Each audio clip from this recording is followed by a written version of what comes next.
नमस्कार मंडळी, आज मी तुम्हाला दाखवणार आहे आळूचं पटकन होणारं फतफतं. याला आळूची भाजी किंवा फतफतं म्हणतात. आता याच्यामध्ये मी ऑलरेडी आळू बारीक चिरून घेतलाय.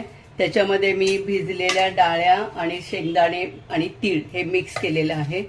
थोडंसं पाणी घातलेलं आहे आणि हे आता मी गॅसवर वाफवून घेणार आहे.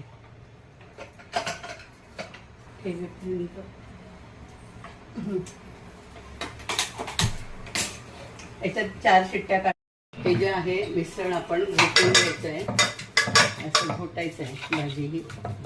याच्यामध्ये आळूच्या पाण्याची देठं पण घालायची. देठं पण चवीला खूप छान असतात. हे घोटून झाल्यानंतर त्याच्यामध्ये थोडंसं चण्याचं डाळीचं पीठ घालायचं आहे. चण्याचं डाळीचं पीठ घालून ते पण जरा व्यवस्थित मिक्स करून घ्यायचं आहे. मिक्स केलेलं आहे.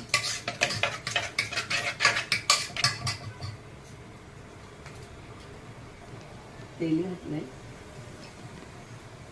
जिरं, नंतर हा थोडा हिंग टाकलाय. चवीला थोड्या मिरच्या पण घालायच्या, लाल तिखट पण घालायचं आहे. थोड्या मिरच्या, थोडं लाल तिखट ते झालं. थोडी हळद, थोडं तिखट. आणि आता जे मी भाजी घोटून घेतली आहे सगळी चण्याच्या डाळीचं पीठ घालून ते आपण फोडणी घालायची.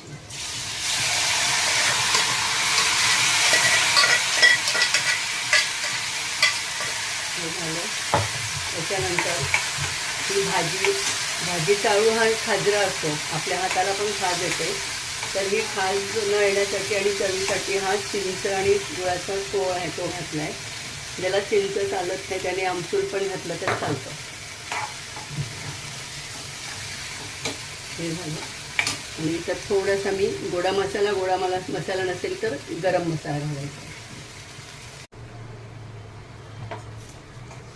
झालं. आणि याच्यामध्ये पाहिजे तशी तुम्हाला जेवढी पातळ पाहिजे तेवढी भाजी आपल्याला पातळ करता येते.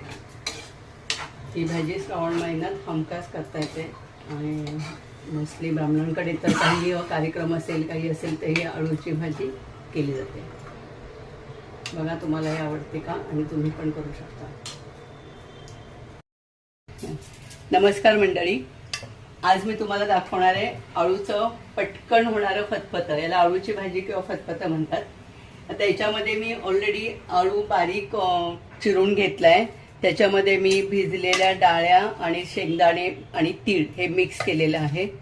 थोडंसं पाणी घातलेलं आहे आणि हे आता मी गॅसवर वाफवून घेणार आहे.